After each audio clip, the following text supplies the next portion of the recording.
पश्तून ही हैं। और पश्तूनों को आप जैसे पंजाबी, क्या पंजाब में आप पंजाबियों को अलग कर सकते हो क्या? तो पश्तूनों को कैसे अलग करोगे? तो पश्तून है, इरशाद अहमद साहब वो नहीं अलग होने वाले। आपने जो ये अटैक किया है अफगानिस्तान के ऊपर, बच्चों और महिलाओं को जो मारा, और उसके बाद देखिए कितने षड्यंत्र रच रहे हैं आप। बंद करो, किसके खिलाफ षड्यंत्र रच रहे हो आप? या तो आप कहो कि भाई हमें पूरा लड़ाई लड़ना है, इन इन इन जितने भी टीटीपी हैं या तालिबान है, इनको बख्शना नहीं है, छोड़ना नहीं है, और हम तो एटम बम तक यूज करेंगे। हम इंशाल्लाह पाकिस्तान में अपने आईएसआई को भेज रहे हो, चीफ को, और बोल रहे हो कि बखान कॉरिडोर के अंदर हम बखान कॉरिडोर पर अटैक करेंगे। अरे करके दिखाओ, करके दिखाओ। मैं आपको एक बात, भाई आपके पास में 10 दिन की देखिए, आप अरशद अहमद साहब समझिए, आप बात आपको मैं आपके पास 10 दिन का गोला आप बारूद नहीं, लेकिन आप पूरी बांग्लादेश को जरूर गोला बारूद पहुंचाओगे, ये बोल के कि चलो हिंदुस्तान के खिलाफ कुछ काम करें। आपकी सोच को बदलिए। अगर आपने कहा था, हेनरी क्लिंटन ने कहा था आपको, अगर आप सांप पालोगे तो आपको काटेंगे। अब जब आपको काट रहे हैं तो आप दुनिया को बोल रहे हैं देखो जी हम तो टेररिज्म के। मैं आप जरा सुनिए, अहमद साहब आप जरा सुनिए, सुनने का हौसला कीजिए। अभी बहुत बोले आप, आपके लिए ना सिर्फ दुआएं मांग सकता हूं। ठीक है, मैं इरशाद अहमद से इसका जवाब लूं, लेकिन मैं पहले शहजाद अनवर फारूकी के पास जा रहा हूं एक रिएक्शन के लिए, क्योंकि काफी देर से वो जुड़े हुए हैं। नैन साहब मैं आ रहा हूं, दिनेश नैन सर मैं आ रहा हूं वापस जी। ठीक है, मैं इसका जवाब मैं शहजाद अनवर फारूकी जी से ले लेता हूं। शहजाद अनवर फारूकी जी, क्या करेंगे इस तालिबान का? मैं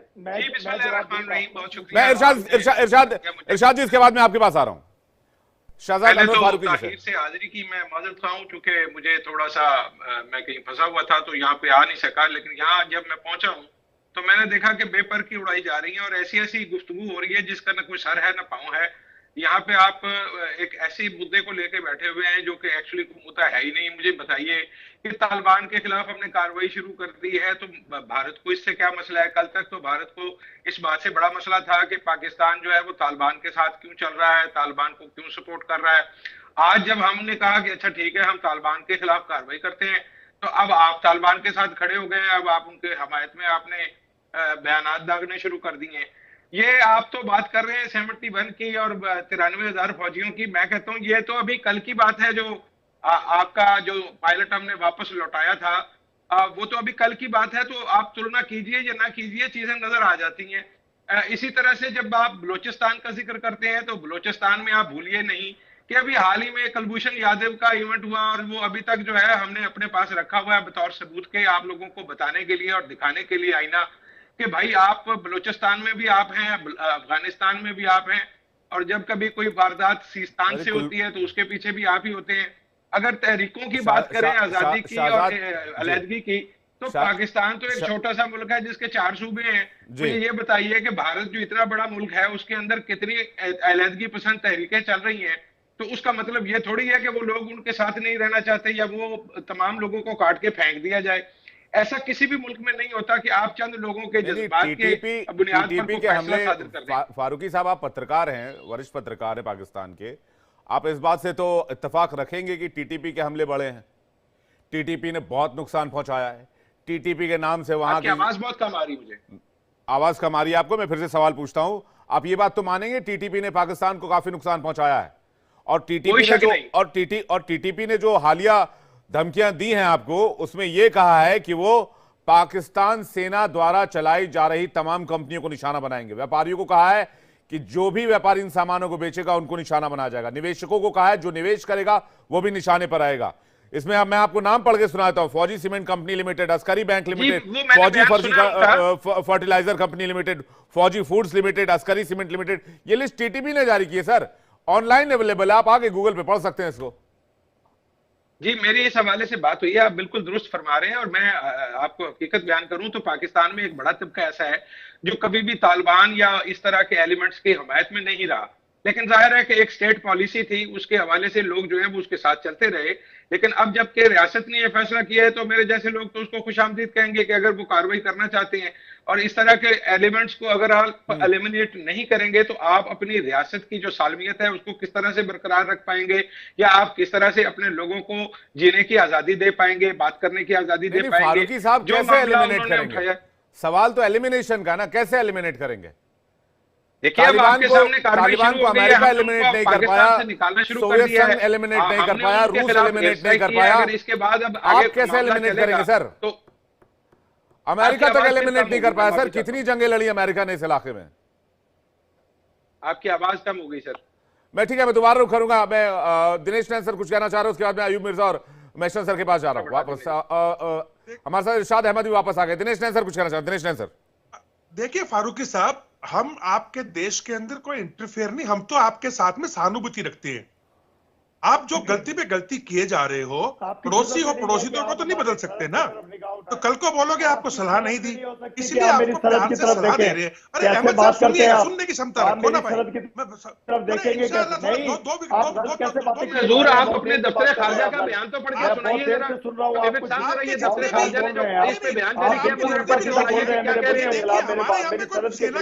मेरी आर्मी के खिलाफ, मेरे इदारों के खिलाफ, सेना के खिलाफ हो चुकी है। भारतीय दफ्तर खारजा का जो रिएक्शन आया है इस पे, वो जरा पढ़ के सुनाइए। जो आप सलाह देने की बात कर रहे हैं, ये बिल्कुल गलत बयानी पर मबनी है। आपने जो है ना वो ततैयों के छत्ते में हाथ डाल दिया। ये वही तालिबान है जिससे आप गर्व से कहते थे, खुद मेरे मुल्क में कुछ नहीं हुआ। मैं आपको गुजारिश करूं, खास तालिबान हो या अफगानिस्तान हो, अगर आप इस खित्ते की तारीख को इस तरह से मसक करेंगे, मैं आपको यकीन दिलाता हूं कि अगर पाकिस्तान या इस खित्ते के रहने वाले लोगों ने ब्रिटिश के खिलाफ इन अफगानियों की इमदाद न की होती या रशियन इन्वेजन, अब आपको में भी पीटेंगे, हर जगह पिटाई खाओगे आप। अरे इतनी बदतमीजी की आप लोगों ने, तब नहीं सोचा कि भारत क्या रिएक्शन करेगा। अब रिएक्शन कर रहे हैं तो तकलीफ हो रही है। अब भाषण दे रहे हो कि भारत को क्या लेना देना, आपको कश्मीर से क्या लेना देना था हमारे? आपको किसने बोला था वहां टांग अड़ाने को बार बार? अब छोड़ेंगे क्या हम आपको? अब बिल्कुल भी नहीं छोड़ेंगे। और मैं बता दूं आपको, ये आपका अंदरूनी मामला नहीं है। अफगानिस्तान हम पहले भी सुनते रहे हैं और आपकी गिदड़ बम्कियां जो है वो हम अब भी सुन रहे हैं। अफगानिस्तान देश है और उसके तालिबान अब आपके पीछे पड़ गए, तुरंत लाइन पे पूरा घेर लिया आपको। और ये आपका वजीरिस्तान और आपका जो बलूचिस्तान है, आप देखते जाइए, आपके सैनिक जो है ना पोस्ट छोड़ छोड़ के भागेंगे और आपके शरीयत लागू होगा आपके इस्लामाबाद में और आपको बुर्का पहनना पड़ जाए। इरशाद अहमद कुछ कहना चाह रहे हैं जी? मैं आप दोनों मेहमानों के पास आ रहा हूं। इरशाद अहमद कुछ कहना चाह रहे हैं, उसके बाद मैं अयूब मिर्जा साहब के पास जाऊंगा। और समझिए कि अफगान वाखान कॉरिडोर क्या है। मैं इसका इस सवाल का जवाब अयूब मिर्जा से ले, लेकिन इरशाद कुछ कहना चाह रहे हैं। इरशाद जी, उसके बाद मैशन सर आपके पास आ रहा हूं। इरशाद जी, आपको मैं ये कहना चाहूंगा, देखिए आप लद्दाख में जो आपके साथ हुआ, जैसे लद्दाख में कब्जा किया चाइना की फोर्स ने, आप अपनी शलवार छुपाने के लिए दूसरे की कमीज उतारने की कोशिश कर रहे हैं। दूसरी बात यह है जो चंद दहशतगर्द है जिनको आप तालिबान का नाम देते हैं, टीटीपी का नाम देते हैं, जिसका भी नाम देते हैं, उनको हम सबक सिखा रहे हैं और सबक सिखा देंगे। उनकी गर्दनें भी तोड़ेंगे, उनके हाथ और बाजू भी तोड़ेंगे, हम उनकी बेफिक्र रहिए। आपकी हमें जरूरत नहीं है, आपकी इमदाद की जरूरत नहीं। खुदा ना करेंगे कभी हम हमसे मदद मांगे, हम आपसे मदद मांगे। इंशाल्लाह हमें मालूम है कि अपने मुल्क की, अपने लोगों की हिफाजत कैसे करनी है। और दूसरी जो भी प्रोपेगेंडा, आप पड़ोसी जरूर है लेकिन आप सांप की शक्ल में पड़ोसी हैं। जैसे कि मेरी दीवार के नीचे सांप आ जाए, वैसे आप हैं हमारे लिए, क्योंकि आप कभी भी अच्छा नहीं बोलते हैं पाकिस्तान के लिए, पाकिस्तान के लोगों के लिए, पाकिस्तान की आर्मी के लिए। आप सुन लेना जरा, बहुत देर से झूठ बोल रहे हैं आप, सच भी सुन ले। दूसरी बात यह, आप कभी बात करते हैं पंजाबी की, सिंधी की, बलोची की, आप सब पाकिस्तान है, हम सब पाकिस्तानी हैं। आप हमें अलग-अलग नहीं कर सकते। हम आपने अगर बात करनी है, अगर आपने बात करनी है, आप सच बोलिए। आप शोर मत। ISI को कीड़ा आपके अंदर, ISI से तो डरते हैं आप। ISI बात है, आपकी बात है, आपके सर पे सवार है। इरशाद भाई ठीक है, एक एक करके सर, दिनेश जी ठीक है, चुप कराइए ना, आपने चुप कराइए, एक एक करके रिक्वेस्ट कर रहा हूं। दिनेश ने सर एक एक करके, अब आप जो कह रहे हैं इरशाद अहमद जी, आप जो कह रहे हैं कि भाई हम इनके हाथ पैर तोड़ देंगे, हम इनके गर्दन मरोड़ देंगे। 2024 में 400 से ज्यादा आतंकी हमले पाकिस्तान में हुए हैं, जिसमें 685 सुरक्षाकर्मी मारे गए। इनमें से अधिकांश हमले टीटीपी ने करवाए। आपने टीटीपी का क्या कर लिया, क्या उखाड़ लिया आपने आज तक टीटीपी का? बात बताऊं, आप सुन लीजिए, सुन लीजिए। दहशतगर्द जो होता है छुप के हमला कर, सिखाया तो आप ही लोगों ने ना। आपकी तस्वीर चली गई, मैं आपको दोबारा रिकनेक्ट कर रहा हूं।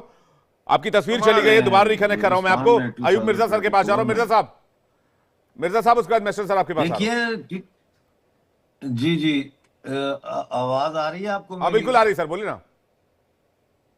देखिए, ये आप टीटीपी की बात करते हैं, मैं आपको 2024 की जो बीएलए बलूचिस्तान लिबरेशन आर्मी की रिपोर्ट है वो बताता हूँ। 2024 पूरे साल में उन्होंने पाकिस्तानी फौज के 545 फौजी मारे हैं।